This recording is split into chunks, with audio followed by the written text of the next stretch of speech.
Fake news, algoritmos, informação instantânea, jornalismo independente. Os desafios do jornalismo na era da ultraconectividade discutidos aqui, na Sala de Imprensa.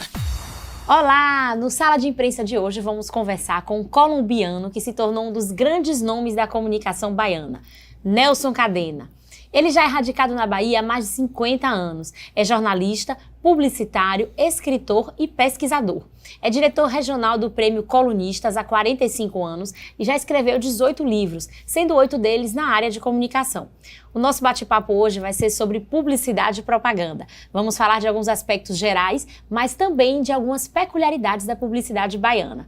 Nelson, seja muito bem-vindo ao nosso programa. Que bom recebê-lo aqui hoje para a gente conversar um pouco sobre esse assunto que eu acho tão apaixonante, que é publicidade e propaganda.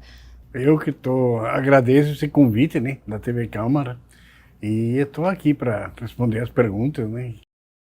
Pronto, vamos começar então, falar com você um pouquinho sobre um fenômeno que aconteceu, né, e que atingiu a publicidade. A gente teve uma época de ouro, né, da propaganda, da publicidade, que era aquela época que tinha as grandes premiações, as campanhas publicitárias eram premiadas, os jingles, né, caíam na boca do povo. Todo mundo conhece aquele pipoca na panela começa a arrebentar, enfim. A gente teve essa época que a publicidade era um sucesso, né? Qualquer coisa que caía no gosto popular era sinal de vendas garantidas para as marcas.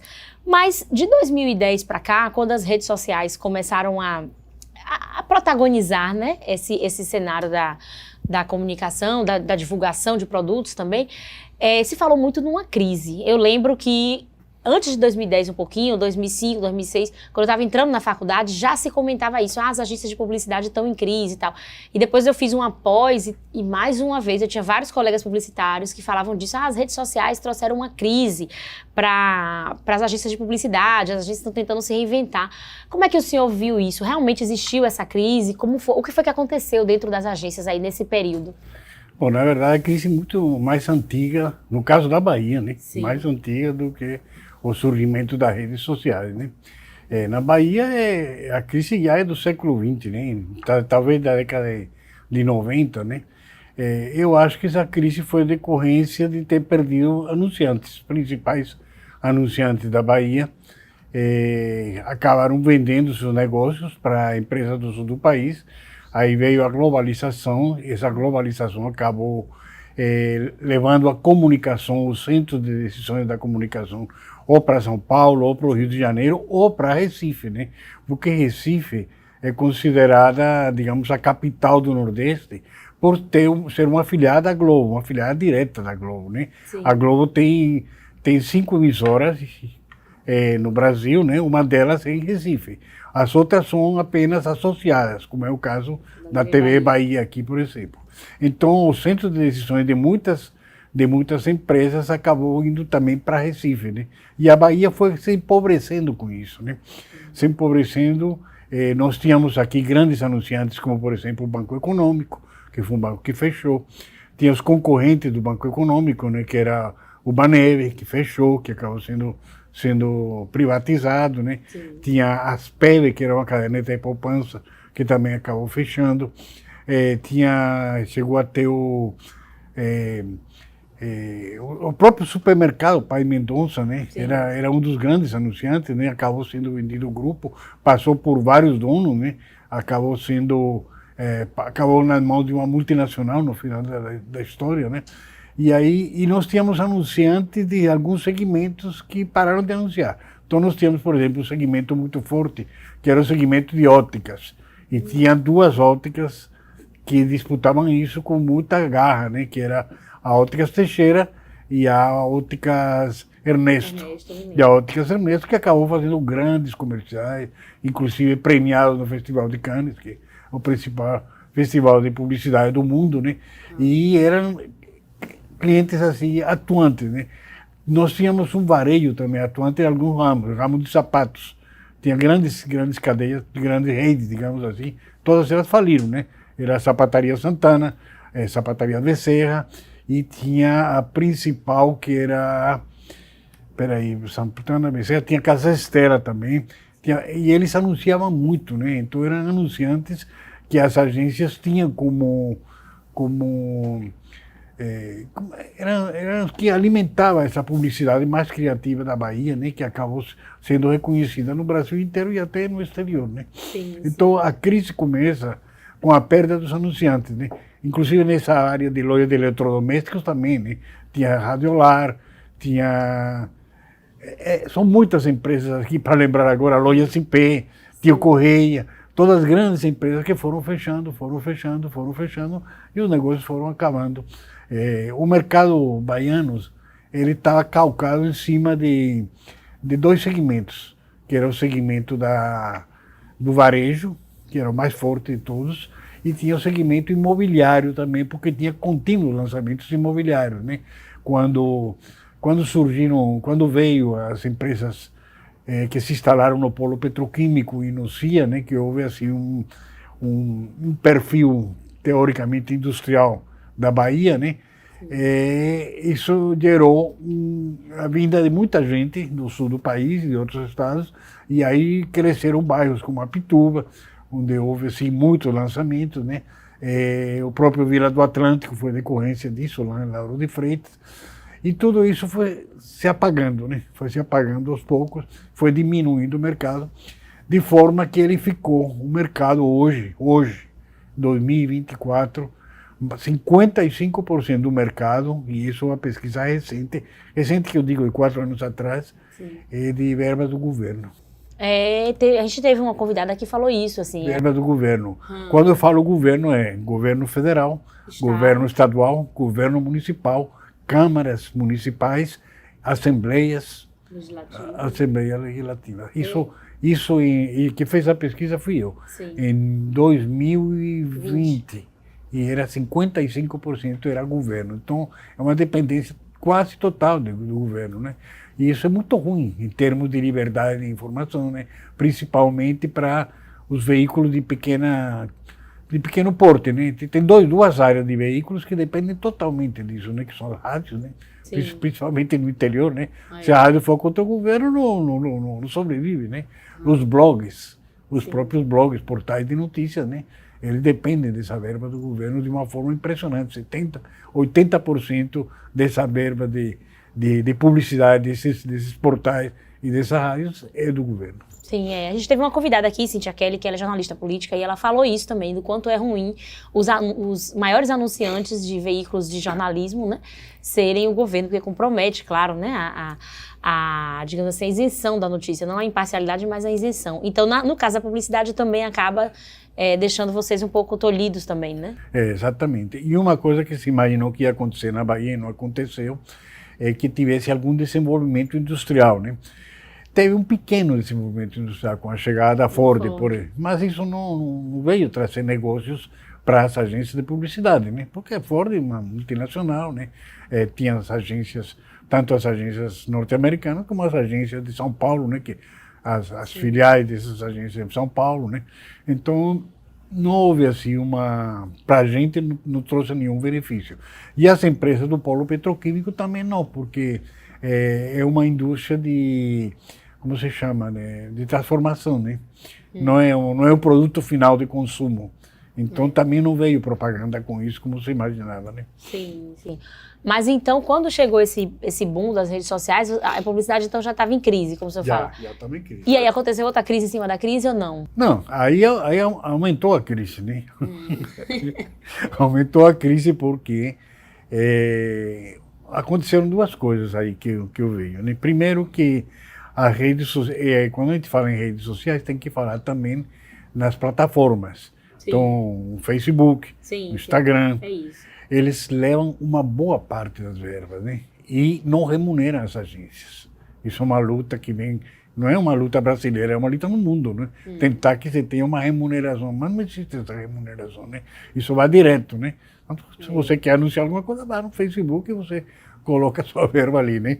Ou no Instagram, ou no YouTube, onde você quiser, qualquer plataforma, né, que você utiliza. Então isso tirou também muito do que poderia ser a rentabilidade dessa agência. Então a agência, hoje uma agência de publicidade aqui na Bahia, normalmente, tem em torno de, uma agência grande, 15 a 20 profissionais só para cuidar de redes sociais. Sim. Só para cuidar de eventos grandes. Não são profissionais baratos.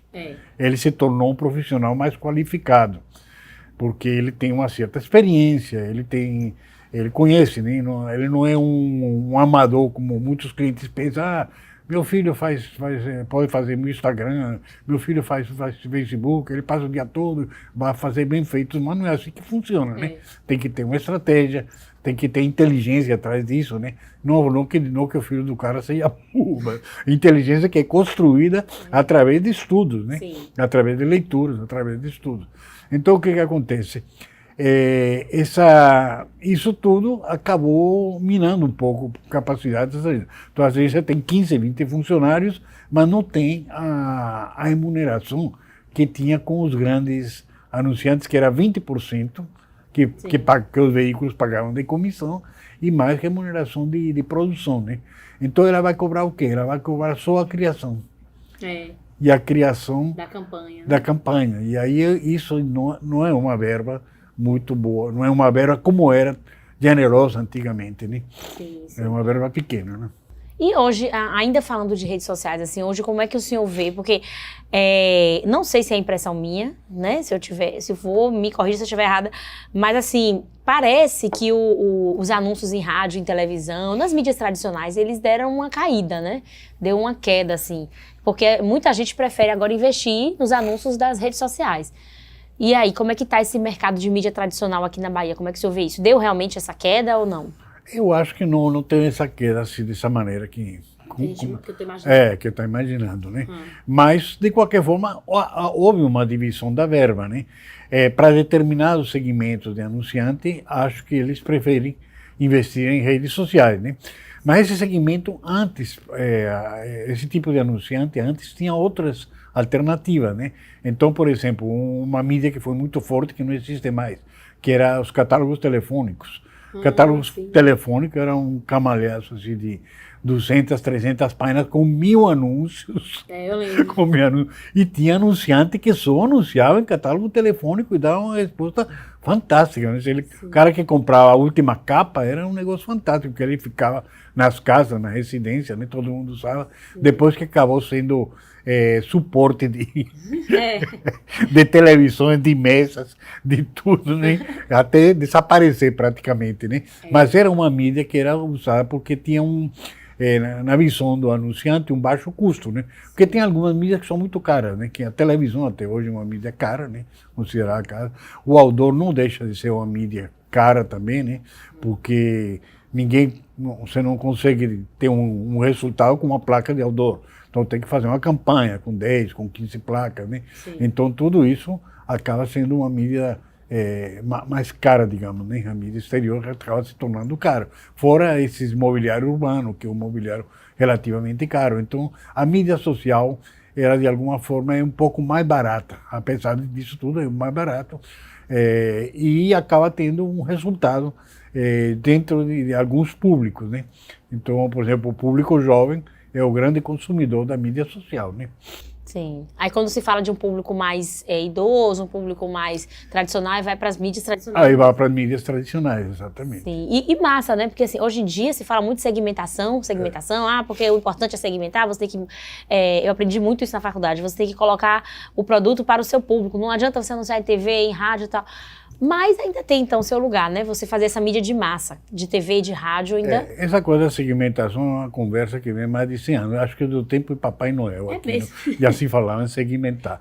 Mas é uma coisa difícil, né? Não é uma coisa tão simples, né? Apesar que hoje já se desenvolveram uma série de ferramentas, de pesquisa, etc., consegue direcionar melhor o segmento, né? Procurar o segmento. Mas quem melhor conseguiu fazer isso, vamos ser claros, foi o Facebook, foi o Instagram, foi porque eles têm todo o histórico da gente, do desejo da pessoa, do que a pessoa pesquisa, o que a pessoa procura, né? Então eles conseguem ser os verdadeiros, porque conseguiram essa perfeição de afinar, né? Afunilar. De afinar, de segmentar, de realmente formatar o público que o anunciante precisa chegar a ele. Ah, certo. Agora tem uma coisa também que eu fico curiosa, porque assim, a gente vê as propagandas Não precisa ir muito longe, não. Década de 90, como o senhor falou, né? Até o início dos anos 2000, eu me lembro de várias campanhas assim na televisão, no rádio, que davam umas pedradas que, se a gente fosse ver hoje, ia cair na língua do povo, assim, não ia ser, né, aceitável em termos de objetificação de mulher, em termos de erotização de criança, era um vale tudo, né? As campanhas publicitárias de até pouco tempo atrás, até, digamos lá, 20, 30 anos atrás. Talvez até menos, né? E aí agora a gente tem toda uma pressão social para que a coisa, para que se tenha cuidado, né? Para não atingir mulheres. Propaganda de cerveja mesmo com mulher sempre foi muito cruel, né? A mulher é sempre um objeto ali, e aquelas propagandas de brinquedos, né? Voltadas para criança, tudo.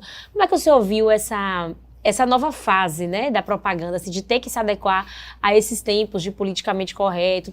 É difícil, porque eu ouço muitas críticas dizendo que o mundo publicitário é formado por homens brancos héteros, então eles não entendem nada de representatividade. Isso era antigamente, né? Hoje é formado por mulheres brancas e negras e de todas as coisas. Principalmente na Bahia, né? A maioria da mão de obra publicitária são mulheres, né? E algumas em cargo de liderança, né?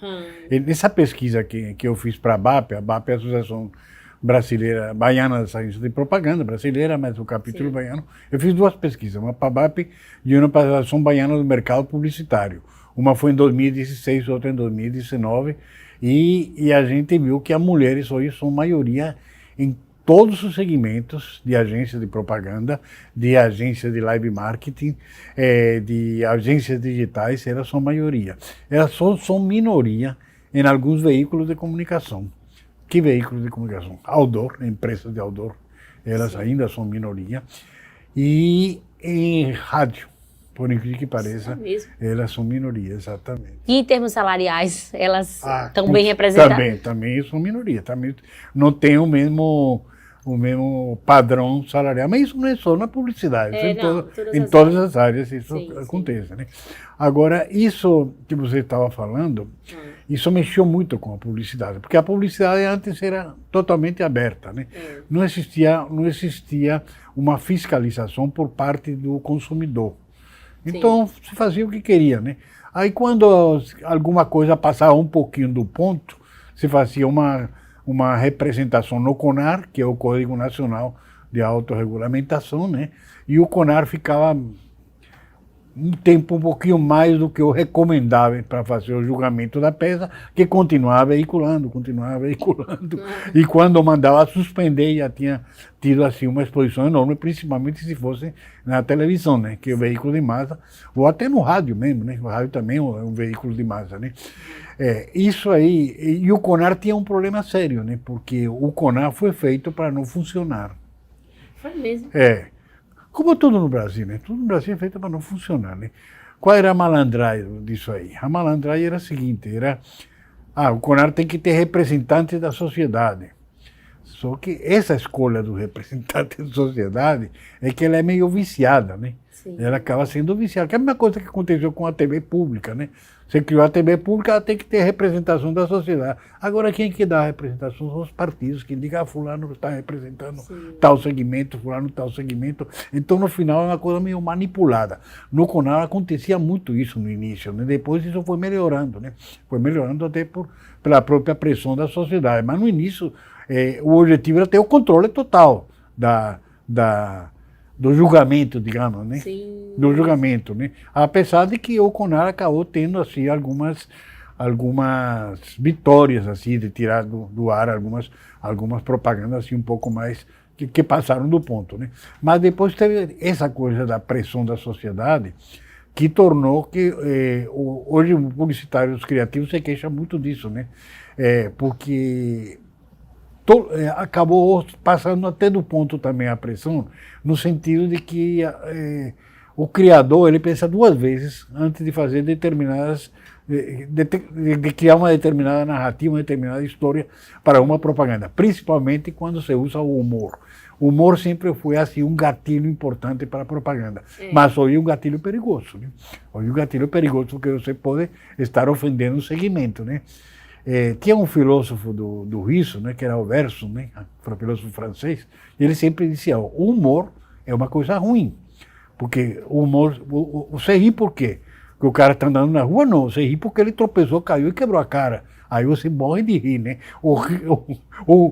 Aquilo que é ruim é que provoca o riso, provoca o humor, né? Então, isso aí é uma coisa sutil, né? Difícil em termos de propaganda, de se ter uma ideia de aonde que vai, como é que vai resultar junto à sociedade essa determinada situação, né? As agências do Sul, que são agências que têm muito mais dinheiro, algumas fazem pesquisas prévias. Sim. Então fazem com grupos, né?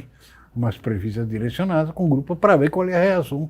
E essas pesquisas muitas vezes determinam, não é por aí. Não é por aí porque vai causar uma crise, né? Mas as agências aqui do Norte, do Nordeste, então elas têm que ser mais cuidadosas, porque elas não têm esses recursos para investir nisso aí, né? E o anunciante não vai querer pagar isso. É isso. Mas você não acha que se as agências de publicidade tivessem dentro da sua equipe, né, um quadro diverso, tipo, como o senhor falou, tem muitas mulheres, tá? Mas que perfil de mulheres são esses? Mulheres negras, mulheres lésbicas? Se tivesse uma diversidade dentro das agências, talvez não fosse desnecessário fazer essa pesquisa? Hoje já tem. Algumas agências já têm essa diversidade, né? Já tem essa diversidade, as grandes principalmente. Mas elas não estão muito voltadas, não estão muito concentradas na criação. Está mais em outros departamentos, principalmente atendimento, que elas dominam totalmente a área do atendimento, né? Acho que 90% dos atendimentos são mulheres, né? Porque elas são mais comunicativas, elas são mais, entre aspas, assim, mais responsáveis, mais cobradoras, são mais cobradoras, né? Tanto internamente como junto ao cliente, né? Então 90% do atendimento é mulheres, 80%, 90%. Na mídia também, na mídia tem uma preponderância de mulheres e um pouco na área administrativa. Na criação, ainda a maioria são homens, né? A maioria. Então ainda está meio que pisando em ovos nessa questão do politicamente correto. Do politicamente correto. Sim, o senhor falou no início da nossa conversa que teve uma época das óticas, né? Que as óticas anunciavam muito, as lojas de sapato, e falou do mercado imobiliário. Nesses mais de 50 anos que o senhor está aqui, o senhor deve ter vivido muitas fases, né, da publicidade baiana, né? Teve alguma que te marcou mais, assim, por quê? Não, na verdade eu tenho 50 anos de Bahia, né? Sim. Mas publicidade, comecei a entrar, digamos, nessa área de publicidade muito depois, né? Então deve ser uns 44, 45 anos por aí, aproximadamente, né? Que eu comecei a acompanhar a publicidade. Por que eu passei a acompanhar a publicidade? Porque eu fui chamado pelo Jornal à Tarde para fazer uma coluna especializada em propaganda e marketing. Isso na época era todos os grandes jornais tinham isso. Então o Globo tinha uma coluna de propaganda, o Estado de São Paulo tinha, todos eles tinham, no Brasil todo, né? Jornal O Povo lá em Fortaleza, em Recife, tanto o Jornal do Comércio como o Diário de Pernambuco, e eu fui contratado pela Tarde para fazer a coluna de propaganda. Depois essa coluna foi para a Tribuna da Bahia, depois foi para o Correio da Bahia, passou, e ao mesmo tempo passei a ter uma coluna na revista Propaganda de São Paulo, na revista Marketing de São Paulo, num newsletter chamado Propimark lá de São Paulo, também eu tinha uma coluna, e tinha uma coluna numa revista chamada Pro News, que ainda existe, lá de Recife. Então eu me tornei assim eu diria, um jornalista publicitário, um crítico publicitário. Sim. Então foi isso que acabou me dando acesso às agências de propaganda. Eu também atuei na área de propaganda, na área de planejamento. Eu fiz alguns planejamentos, né, para algumas agências, me contratavam para isso, né, e também alguns planejamentos, tanto na área de propaganda como na área de marketing, né. E foi aí que eu tive esse conhecimento, esse contato com as agências, né. Sim. E aí, acho que para mim, assim, a fase mais importante foi a década de 80, né, que acompanhei, talvez por ter acompanhado mais de perto também, né. Mais de perto também porque a propaganda baiana naquela época foi um estouro, né. Na década de 80? Foi? Na década de 80 foi um estouro, porque ela começa no final da década de 70, na verdade, porque a propaganda brasileira era muito moldada no padrão americano, né. No início do século era o padrão francês, né? Então nós imitávamos os franceses em tudo, até no layout. O layout que os ilustradores faziam era uma imitação dos ilustradores franceses, né? Depois passamos a ter uma influência assim, marcante da publicidade americana, inclusive com 3 grandes agências instaladas aqui no Brasil, que era a McCann Erickson, que ainda existe, era a JW Thompson, que ainda existe, e a Lintas, que não existe mais. Mas eram 3 grandes agências, 3 multinacionais que dominavam o mercado e que aparecia em toda a propaganda de grande porte, digamos, da televisão da década de 50, era propaganda que vinha através dessas agências. E nos jornais e revistas antes disso, antes da década de 50, era também dessas coisas. Então o modelo era um modelo americano, tanto na linguagem quanto no layout. E de repente a Bahia deu uma guinada, mudou isso totalmente, com o que na época se chamava de regionalização da linguagem, né? E fomos nós, baianos, que lançamos isso, né? Tanto que aqui nós fizemos coisas assim que era impensável, fazer comercial com a mãe menininha do Cantuá, fazer comerciais em Nagô, fazer... Isso era inverossímil, né? Para o paulista, né? Eles ficavam assim impressionados com isso, e aqui funcionava, né? E depois eles passaram a imitar a ter esse padrão também regional, mas tudo começou aqui na Bahia, começou com Duda Mendonça. Duda Mendonça foi um precursor disso aí. Teve também a Propeg, né, que sempre seguiu essa tendência também, né, da propaganda regional, né? Então a Propeg chegou a fazer uma campanha de varejo com Zé Trindade. Zé Trindade é um humorista, né? Sim, humorista sim. baiano e tal, mas já de projeção nacional, né? E com o Wilson Carla e outros assim, mas com um tema, com um jingle bem regional, né? Barato eu tô, essas coisas todas, né? Então essa regionalização da propaganda foi algo que estourou no Brasil, né? Chamou a atenção, fez a DM9 ganhar um prêmio Colunistas em 1976, né? A DM9 era de quem? De Duda Mendonça. Sim. Duda Mendonça ganhou o prêmio Colunista, que só quem ganhava era essa agência de São Paulo. Olha. E isso foi um escândalo, né? As agências paulistas nunca aceitaram isso, né? Perder para o Nordeste? Perder para o Nordeste. Pô, a agência para a Bahia ainda por cima, né? Perder para os baianos, né? E aí Duda tirou de letra, né? Foi lá, levou lá em São Paulo umas 20 mais de santo. Aí elas entraram com um negócio de incenso, não sei o quê, e fazendo uma como se chama? Uma coreografia, uma coreografia assim, tipo do candomblé. Os paulistas ficaram encantados. Olha, tá vendo? A Bahia sempre precursora, sempre, né? sempre precursora. Então essa foi a melhor fase para o senhor? Essa foi uma fase muito boa, mas tinha dinheiro para isso, né? Sim. Os anunciantes investiam nisso aí, porque não era uma propaganda barata, né? Era uma propaganda cara.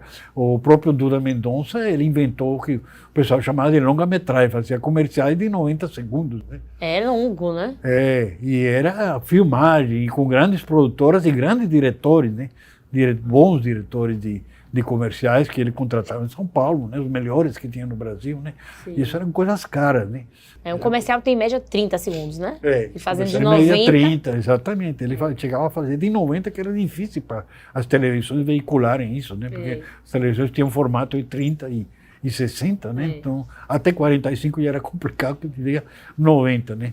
Mas isso foi muito bom, né? Em termos deu muita visibilidade à Bahia, obrigou as agências a terem uma concorrência, né? A partir da DM9, a Propeg investiu muito em talentos, a própria Publivendas, que hoje se chama Moria, também investiu em talentos, a Norton, que era uma agência de São Paulo, também, mas que se instalou aqui na Bahia, também contratou grandes profissionais, né?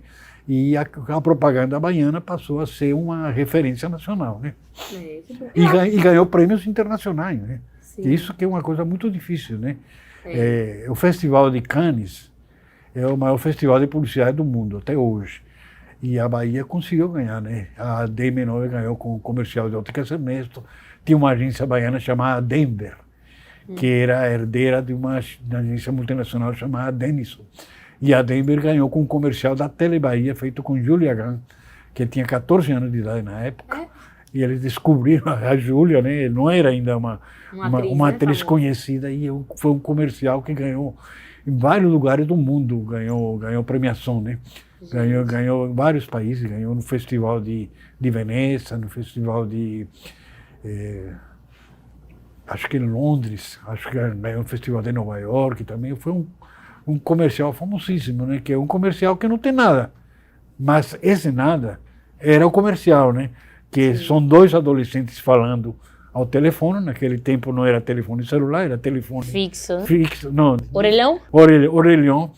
E eles estavam apaixonados, né? E o rapaz vai se declarar para a menina e não consegue falar, né?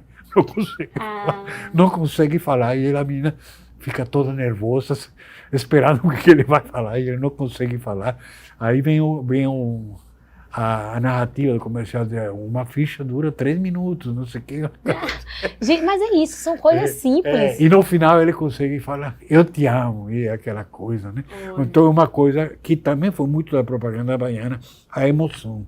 Trazer emotividade e não aquela coisa fria da propaganda americana, somente objetiva, né? Sim. A propaganda baiana trouxe muita subjetividade, trouxe muita emoção, trouxe humor, trouxe regionalismo, e isso foi Olha, fantástico. que bom, tá vendo? E assim, é de uma genialidade, né, você? Porque hoje a gente vê, a gente pensa assim, é muito comum, tem que ter, uma propaganda tem que ter emoção. Hoje é um pré-requisito, mas houve uma época que não era, né? Que isso foi um estalo que saiu da cabeça de um baiano, né? Colocar isso nas telas. Isso é motivo de orgulho pra gente. Agora tem uma coisa, Nelson, que eu não entendi. Como é que você... A gente estava conversando aqui nos bastidores, o senhor me falou que foi hippie, veio da Colômbia pra cá pra morar em aldeia hippie. Como é que o senhor fez esse pulo, assim, de uma aldeia hippie para a colunista de jornal, né? E adentrou a publicidade. Como é que foi esse trajeto? Bom, na verdade, quando eu saí da Colômbia, eu disse, agora vou apagar meu passado, vou ser cidadão do mundo.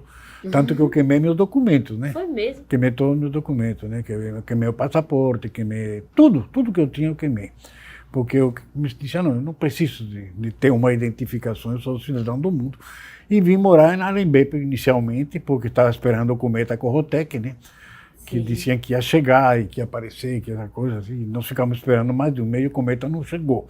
Ou pelo menos não foi visto na Arembepe, foi visto em outros continentes. E depois fui morar na ilha Itaparica, morei em Berlim, 5 anos morei em Berlim. E aí, quando nasceu minha primeira filha, Paloma, eu tive que vir para Salvador, né? Porque a mãe passava fim de semana lá de vez em quando, mas quando nasceu aqui, aí eu deixei de ser hippie e eu tinha alguns contatos de lá com jornalistas que frequentavam a ilha, vários jornalistas do Jornal da Bahia, da Tribuna, da Tarde, eles frequentavam, tinha um grupo de jornalistas, porque eu cheguei a montar um barzinho que eu vendia erva de infusão e ovo de tartaruga, né? Eu era o maior predador, já fui um dos maiores predadores de tartaruga da Bahia, né? Sim. Eu matei centenas de tartarugas. Eu passava madrugadas andando pela praia de um dia para outro para pegar uma tartaruga, para comer a carne, vender o vergalho que vendia para as mulheres, que fazia afrodisíaco, e fazia os ovos de tartaruga. E esse era um aperitivo no meu bar. E atraía muita gente. Naquele tempo não era proibido fazer muqueca tartaruga, né? Eu fazia muqueca também. E hoje a tartaruga está em extinção, né?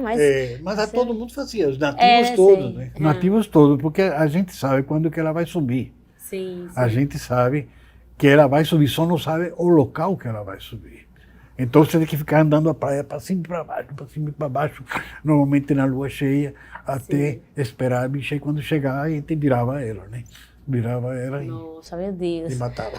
A gente está falando de uma cultura, né, do passado. Eu vivia disso também. Sim. Era um dos meus ganha-pão, né? Eu vivia de tartaruga, eu vivia de gaiamum, de caranguejo, essas coisas, né? E aí, nesse contato com esse jornalista, quando eu vim para Salvador, procurei no Jornal da Bahia um jornalista que era o secretário, Pastore, e falei, Pastore, eu escrevi esse artigo aqui, sobre o que está acontecendo com o bacupari da ilha. Bacupari é uma árvore que demora quase 30 anos para crescer, né? E eles estavam destruindo para fazer loteamentos. Sim. Aí levei e disse, pô, isso aqui está muito bom, mas eu não posso publicar aqui porque um dos donos do loteamento é o dono do jornal. Eu não tenho como, mas deixa ele dar um bilhetinho. E me deu um bilhete para ir na tribuna, e lá na tribuna me apresentaram João Valdo Ribeiro, que era o editor, e era da ilha. E aí começaram a publicar minha reportagem na tribuna, porque muitas lá na tribuna, muitas. Então assim você começou sua jornada na comunicação. Isso, depois fui para a Tarde. E quando eu fui na tarde, eu descobri que ia ter uma data. Alguém falou assim, vai ter o Dia Mundial da Propaganda, que é 4 de dezembro. Isso era janeiro ou fevereiro. Aí eu disse, pô, vou fazer uma história da propaganda. E aí fui para o Instituto Histórico e para a Biblioteca Central e fiquei um ano pesquisando propagandas antigas da revista do século XIX, revista do século XX, e consegui fazer esse caderno especial. E esse caderno especial me abriu portas para o Brasil todo, né? Puxa, que porque legal. saiu uma notícia no Globo, saiu na revista Propaganda, depois a revista Propaganda me contratou, depois me contrataram na revista Marketing, aí isso me abriu todas as portas, esse trabalho, e me aproximou da tarde que me contratou para escrever sobre Olha, tá vendo? sobre propaganda. Imagina, quem diria, né? Um publicitário que já foi hippie, que já vendeu tartaruga, muqueca de tartaruga, não sabia nem que isso existia. Ah, uma delícia. Pena Não que dá pra fazer mais. não dá para fazer mais. Nelson, eu queria que retomar esse bloco agora, falando de um assunto que tem uma certa polêmica também. A gente já até deu uma pincelada no primeiro bloco, que é a questão da publicidade infantil. Eu tenho aqui um dado, ela foi proibida, né? Tem um tempo que a publicidade infantil ela foi proibida na televisão, pelo menos na TV aberta, não sei na TV fechada. Mas, no início de 2020, a Senacom, que é a Secretaria Nacional do Consumidor, reabriu essa discussão, né, sobre trazer de volta a publicidade infantil. Tem aqueles que defendem que não deve, porque acreditam que a criança é vulnerável, a criança ainda não tem a sua capacidade de discernimento desenvolvida, muitas vezes não entende, né, que a propaganda é uma ficção e tal, e isso influencia de forma negativa, né, o desenvolvimento e tal. E tem aqueles que defendem que os interesses comerciais e financeiros das empresas que produzem produtos infantis precisa ser preservado. Existe essa tensão aí dos dois lados.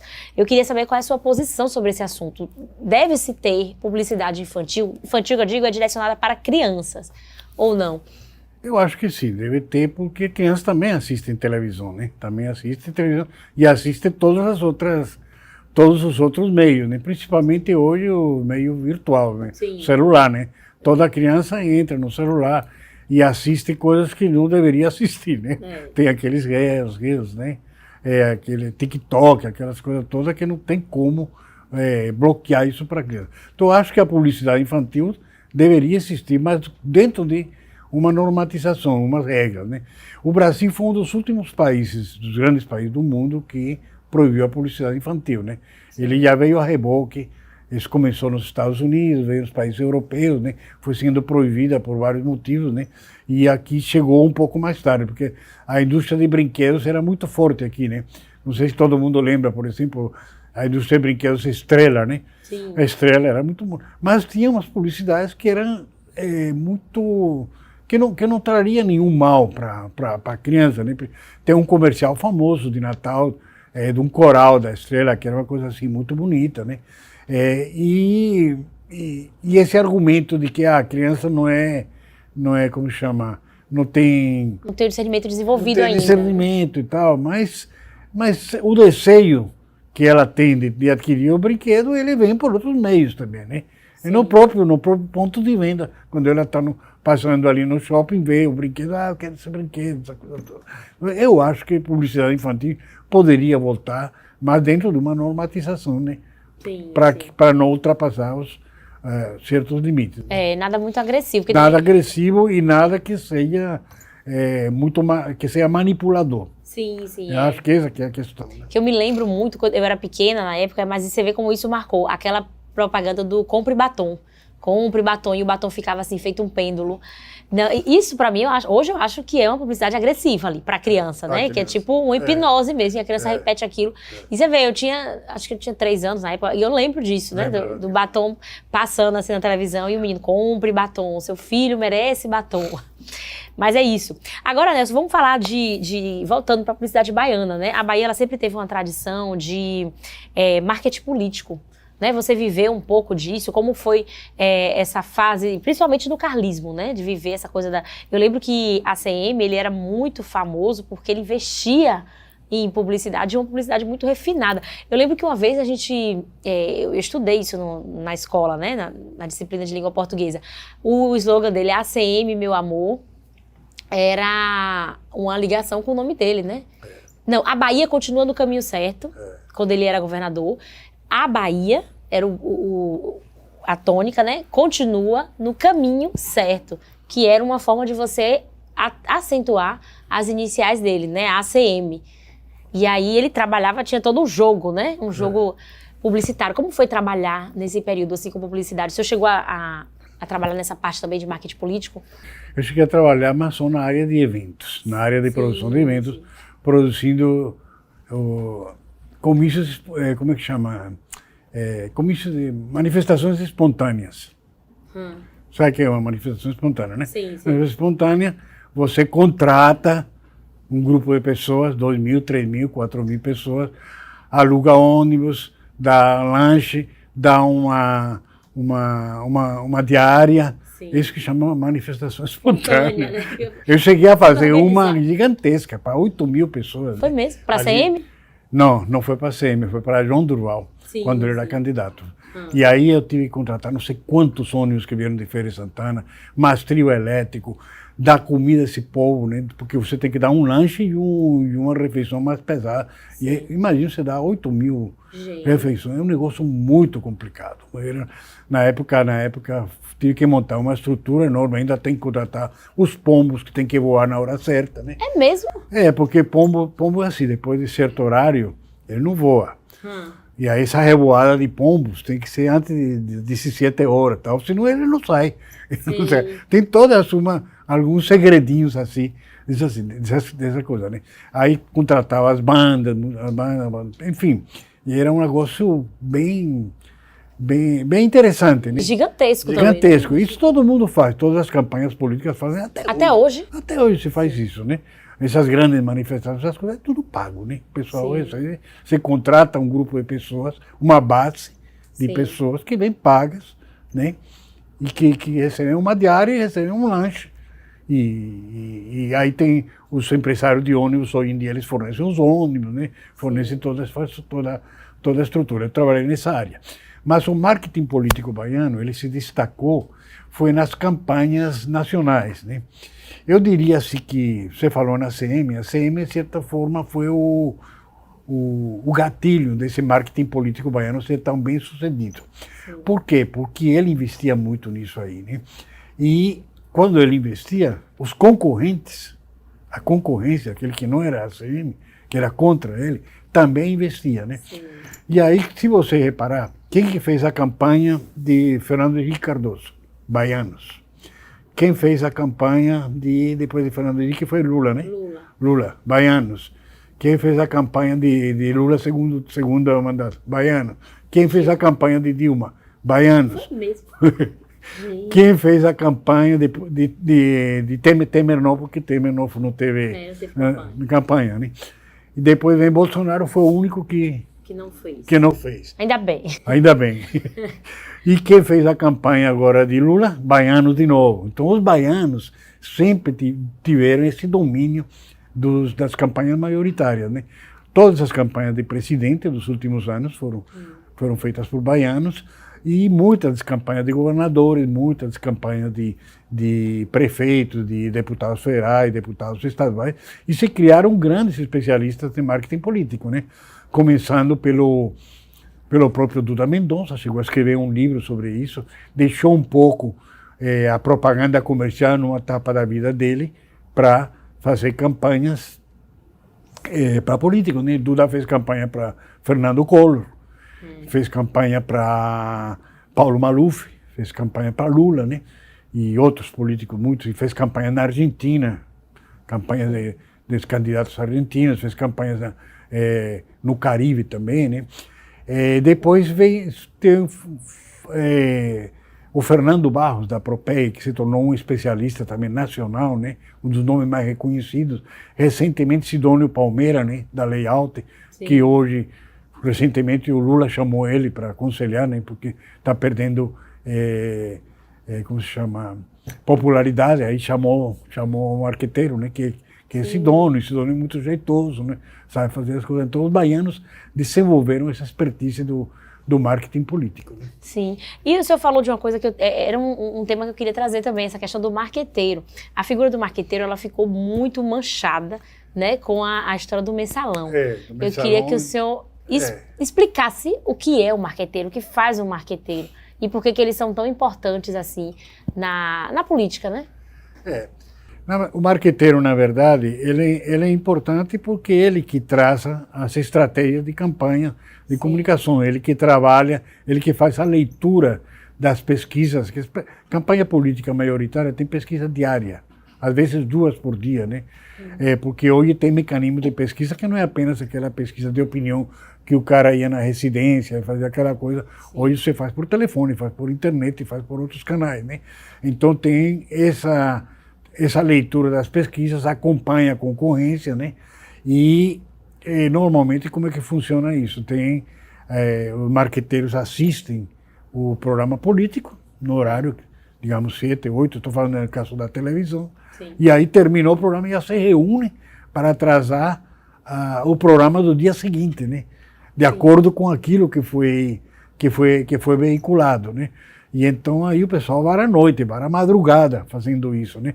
E se tornou uma coisa importante dentro do núcleo político, né?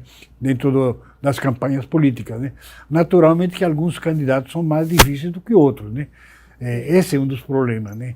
O candidato às vezes tem uma certa resistência ao marqueteiro. O próprio ACM ele tinha uma certa resistência no sentido de que ele não, vai ser daquele jeito e pronto. E aí não tem o que discutir, né? Aí não tem o que discutir. E tem outros assim também que tem essa coisa de o próprio candidato querer ser assessorado por um... não querer, aceita meio termo do conselho que está sendo dado pelo marqueteiro. Ele acaba querendo impor uma vontade que às vezes não é o ideal, né? Sim. Não é ideal, é mais um desejo de candidato, mais uma coisa do que uma coisa mais técnica, né?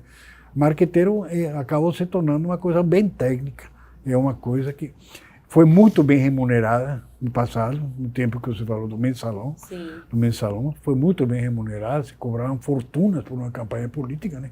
Muita gente se dedicou a fazer marketing político porque tinha eleições a cada 2 anos, né? E entrava muito dinheiro na campanha, né? Hoje não entra mais? Não tanto, porque hoje existem muitos controles, né? Sim. Existem muitos, hoje tem os tribunais de contas fiscalizando isso não existia antigamente. Sim. Hoje tem essa coisa não existe mais a verba, digamos, o doador, né? Hoje é o próprio governo que determina para os partidos uma verba e ele tem que se enquadrar a campanha dentro de aquela verba que foi determinada, né?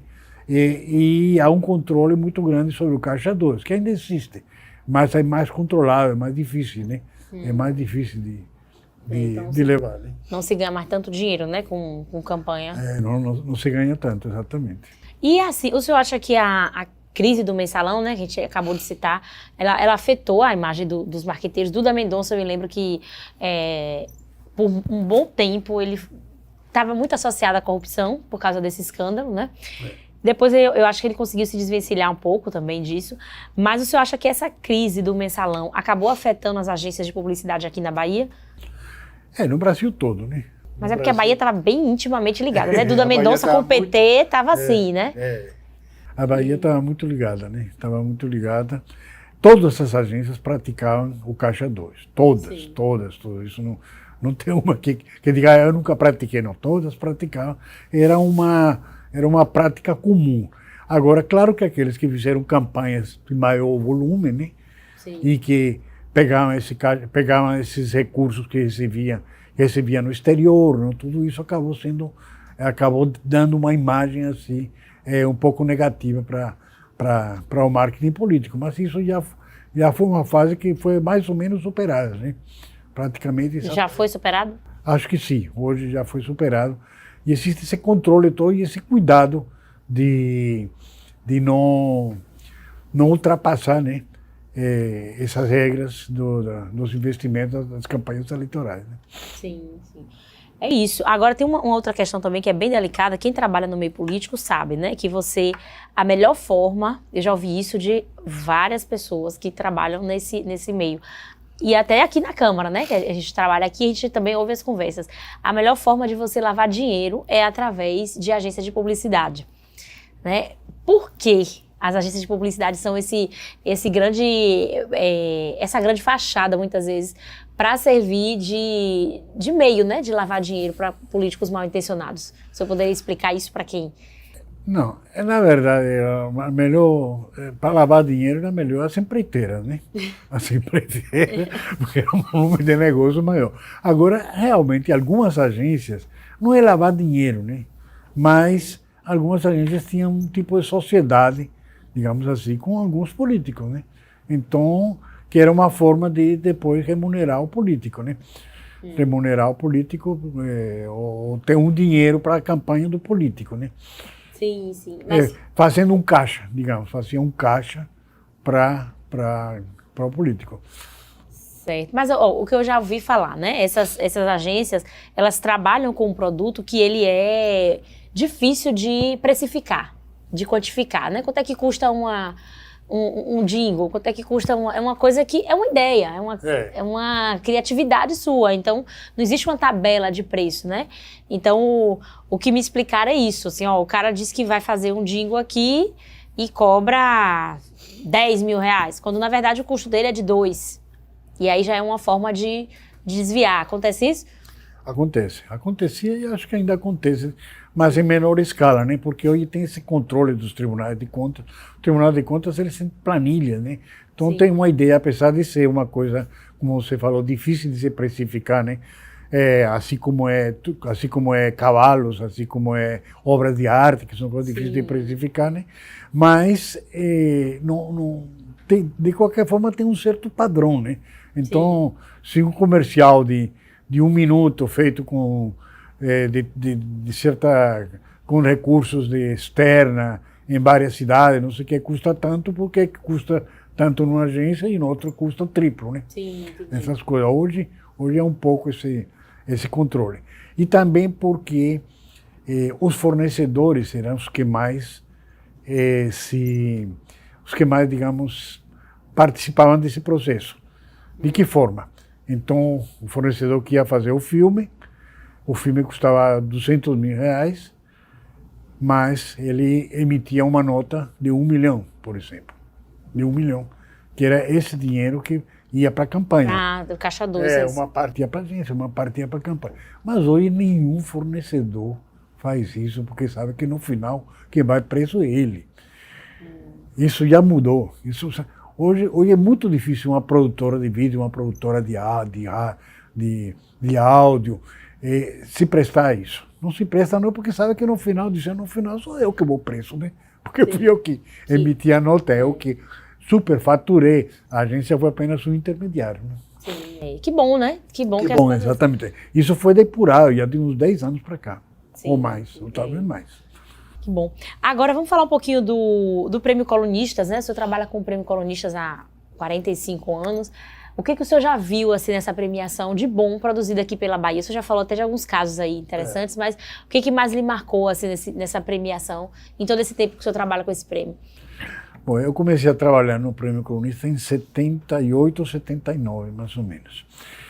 E daí não parei, né? Eu comecei como assistente lá do prêmio, depois passei a ser coordenador do Colunistas Bahia. Sim. E depois do Colunista Norte e Nordeste. Hoje eu coordeno o Colunista Norte e Nordeste. O Colunista Norte e Nordeste, que é mais recente, nem tanto, é da década de 80 ainda, né? É de 84 para cá, 83 para cá. O Colunista Norte e Nordeste me deu uma visão assim, mais ampla da publicidade de todas essas regiões, né? Houve um momento em que a Bahia dominava as premiações do Colunista. Isso se perdeu. Hoje é dominado por Pernambuco, por Ceará. Sim. E às vezes até pelo Maranhão. Pelo Maranhão também, né? Olha, o eixo tá mudando, então? Está mudando, tanto que você vê, e não é só no Prêmio Colunista, em todas as premiações você vê que a Bahia não tem mais aquele destaque que tinha antigamente, até por esse empobrecimento que a gente falou, do mercado baiano, né? Do mercado baiano, né? Mas então, e aí assim, nesse período então, já teve alguma campanha que o senhor acha que... Porque o Prêmio Colunistas, vamos explicar um pouquinho para quem está assistindo, ele é um prêmio que era feito por pessoas que não eram exatamente publicitários, como o senhor. Eram jornalistas que escreviam sobre publicidade. Começou assim. Sim, Começou assim. Ele começou em São Paulo em 1967, depois passou a ser regional a partir de 74. A primeira regional foi aqui na Bahia. Sim. Depois vieram outras regionais, né? E o júri era composto somente por jornalistas publicitários, de vários jornais, né? De vários jornais. Mas isso não era muito bem aceito pelo pessoal pelos criativos das agências, né? Porque achavam, não, o que é que esses caras entendem de criação, né? Não entendem nada. Tanto que surgiram os prêmios concorrentes, né? Sim. Surgiu o prêmio do Clube de Criação de São Paulo, que é posterior a Colunistas, que é um anuário, né? Que é um prêmio assim muito requintado, muito qualificado, né? São os próprios criativos que escolhem os melhores trabalhos e com um critério de rigor muito mais do que era o colunista, né? E surgiram os prêmios da Editora Abril, o Prêmio Abril, surgiu o prêmio da Rede Globo, o Prêmio Profissionais do Globo, né? Todos eles foram surgindo após isso. O que o colunista conseguiu manter nisso aí? Conseguiu manter a abrangência nacional. Sim. Que os outros têm algumas limitações, né? E todas as mídias, que não é o caso, por exemplo, os prêmios da Abril inicialmente era só revista, né? Hoje abriu para digital, essa coisa, mas de qualquer forma é um pouco limitado, né? O prêmio dos profissionais da Globo é Globo, é aquilo que sai, que é publicado na TV Globo. E depois ele mudou a composição do júri. Essa composição começou a mudar aqui na Bahia.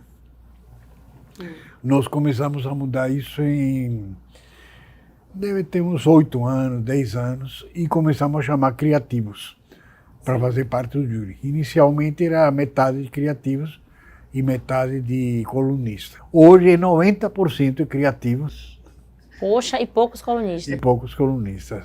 Ele mudou totalmente e todas as regionais incorporaram esse modelo de ter um júri formado basicamente por criativos. Teve agências que não gostaram e se afastaram do prêmio. Por que não gostaram? Porque o prêmio ficou mais rigoroso. O criativo ele é muito rigoroso, né? Então, é diferente do colunista, né? Que tinha aquela coisa mais diplomática, porque pode ser amigo de tal agência, porque gosta de tal pessoa, né? Que tal dono de agência de propaganda, essa coisa toda, né? E antigamente essas agências tinham uma política de seduzir os jurados. Tinha isso, Tinha isso, Então, o colunista nacional, a gente chegava em São Paulo, teve uma vez que nós recebemos uma máquina de escrever maravilhosa, mesmo? De último modelo, né?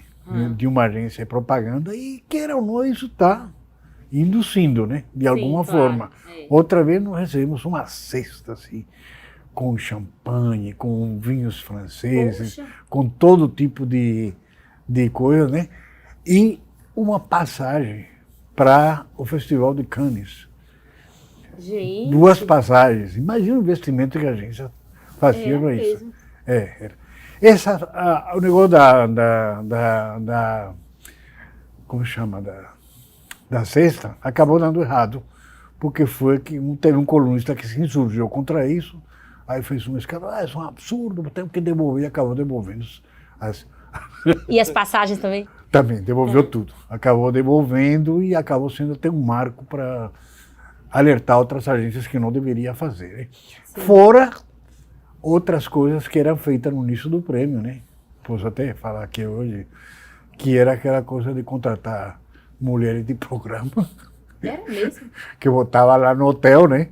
E essa fase eu não vivi, porque ainda não fazia parte do prêmio. Mas soube que teve um ano que o cara abria o apartamento e tinha uma caixa de presente, e quando abria, aparecia uma mulher lá. Gente, dentro do quarto dentro do quarto, de biquíni. Meu Deus.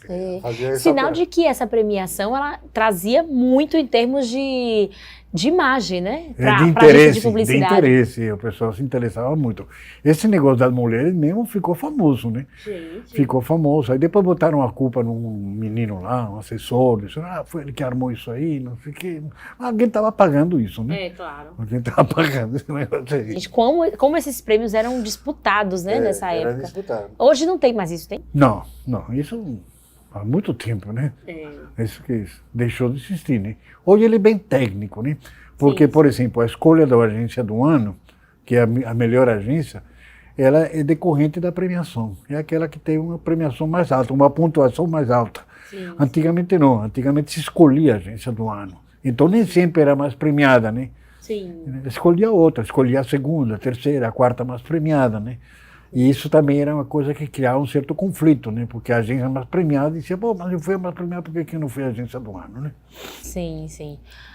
É isso. Então, eu acho que esse status de hoje, né, dessa premiação, que não se disputa mais a etapa, ele fala muito sobre o mercado publicitário também, né? Como é que o senhor avalia hoje, assim, como é que está o mercado hoje? Pode melhorar o mercado? Vamos ficar na Bahia mesmo, o mercado publicitário baiano. O senhor acha que está se reerguendo, que está bem, que pode melhorar? Qual é a sua avaliação desse cenário publicitário? Para melhorar, tem que ter anunciantes locais, né? Esses anunciantes locais acho que não vão chegar nunca. Então o senhor acha que continua? Vai fraco? continuar assim. Então o que as agências fizeram? Estavam fazendo há algum tempo, é buscar os anunciantes lá fora. Sim. Então hoje as grandes agências têm escritórios em Brasília, tem escritórios em São Paulo, tem escritórios no Rio de Janeiro, tem escritórios em Recife, tem escritórios em outras cidades para poder trazer verbas maiores, né? De anunciantes de lá, claro, mas que acabam, de alguma forma, essas verbas acabam alimentando a estrutura da agência. Você já pode contratar bons criativos, né? Porque tem recursos para isso, né? Então, o caminho é mais ou menos esse, é o caminho contrário. É buscar lá fora os clientes, porque aqui não tem e não vai ter. Não vai ter, né? Não há nenhuma política de instalar indústria na Bahia, não, que seria para a gente ter um dia produtos de consumo e ter uma publicidade direcionada para isso. O mercado imobiliário é um mercado muito instável, né? De altos e baixos, né? É um tobogão ali, né? O tempo todo, né? Aqui não é uma coisa consistente. O mercado de varejo se empobreceu muito, né? E tem toda essa concorrência para o mercado de serviços das redes sociais, né? É isso. Mas em termos de criatividade, de originalidade, o senhor acha que a gente perdeu muito também ou não? Não, eu acho que cada coisa no seu tempo. Sim. A gente não pode julgar o criativo da década de 80 junto com o criativo de hoje. Porque são cenários diferentes. São cenários diferentes. O criativo da década de 80 tinha mais liberdade de criar, tinha verba. A verba era o principal, né? Você ter recursos para fazer boas produções e tal. Mas em termos de ideias, a gente continua tendo boas ideias, né? Dentro do cenário atual, eu sempre defendo os criativos atuais, né? Porque muita gente diz, a propaganda baiana foi maravilhosa. Continua maravilhosa. O cenário que mudou, né? Continua maravilhoso. Você faz dentro das ferramentas de que nós dispomos, né? Tem gente muito boa nessa agência, gente jovem, né? As agências, isso foi uma coisa boa, as agências rejuvenesceram, né? Hoje o público, a maioria do público das agências são jovens, né? Sim, isso é bom. né? Isso é bom, né? Porque são ideias, né? Sim. Para essa ideia, quem mexe com criatividade tem que ter juventude, né? Então, assim, a publicidade ainda é um motivo de orgulho pra gente, né? Os baianos. Com certeza. E uma área que foi muito depurada foi essa área de atendimento, né? Porque o atendimento antigo, o modelo de atendimento antigo normalmente era um homem, né? Que fazia amizade com o dono ou com o filho do dono, que fazia as farras com o filho do dono, que arranjava mulheres para o filho do dono, que fazia um entroçamento assim de relacionamento para segurar a conta. Isso era mais importante do que o resultado. É mesmo? Isso era mais importante. Tinha pessoas aqui que eram especialistas nisso, né? Que era muito bom, essas coisas assim, né? E isso acabou, totalmente. Que bom, né? Que bom. E quando começaram a entrar as mulheres, muita gente dizia, mas vai ser pior, porque o cliente vai cantar as mulheres vão se oferecer. Diziam isso, né? Diziam isso. Mas o que aconteceu foi o contrário, né? Porque as mulheres, primeiro, a maioria já vieram da faculdade de comunicação. Sim. Que antes não. Os atendimentos antigos não eram profissionais formados, Sim, né? sim. Já a mulher já veio com uma bagagem acadêmica, uma formação, E elas se tornaram muito mais, o que eu falei, mais comunicativas, mais cobradoras, principalmente cobradoras internamente, né, cobrando da criação, os prazos, cobrando da mídia, cobrando de todos os setores, né, interagindo com todos os setores e junto ao cliente também. Né? E então elas profissionalizaram essa área, Elas né? profissionalizaram muito essa área. Ah, tá. Dentro do possível. Né? Por quê? Por que tem dentro do possível? Porque as empresas também criaram seus departamentos de marketing. Sim. E alguns departamentos de marketing desses são colaborativos no sentido de que agregam a agência de propaganda, né? Sim. Que a agência de propaganda e cliente tem que ter uma parceria, mas outros competem. E esse é um problema, né? Então, às vezes o marketing está competindo com a agência, né? Quer impor a sua estratégia, quer impor as coisas que às vezes a pessoa não tem a experiência necessária, porque às vezes são pessoas muito jovens que estão começando, né? E vem assim, né? Não tem a experiência necessária para lidar com essa situação, Sim, né? sim. É isso, Nelson, muito bom conversar com você, adorei, assim, eu lhe conhecia só das colunas, né, da Metrópole, que eu ouço de vez em quando, as colunas de jornal e tudo, mas muito bom saber que a gente tem um profissional tão bom, tão tarimbado, com tanta bagagem aqui, né, e ainda atuando em nosso meio. Então, foi ótima essa entrevista, obrigada por ter vindo, ficamos muito honrados e estamos de portas abertas aqui, sempre que você quiser voltar para falar de alguma novidade, algum lançamento, a gente está aqui à disposição. Tá bom. E você aí de casa já sabe, todas as edições do Sala de Imprensa estão no nosso perfil do YouTube, o @TV e Rádio Câmara Salvador. Na TV Câmara, o nosso encontro é toda quinta-feira às 13 horas, no canal 12.3 da sua TV aberta, e na Rádio Câmara, nos vemos toda sexta-feira, também às 13 horas, na 105,3 FM. O Sala de Imprensa de hoje fica por aqui. Até o próximo.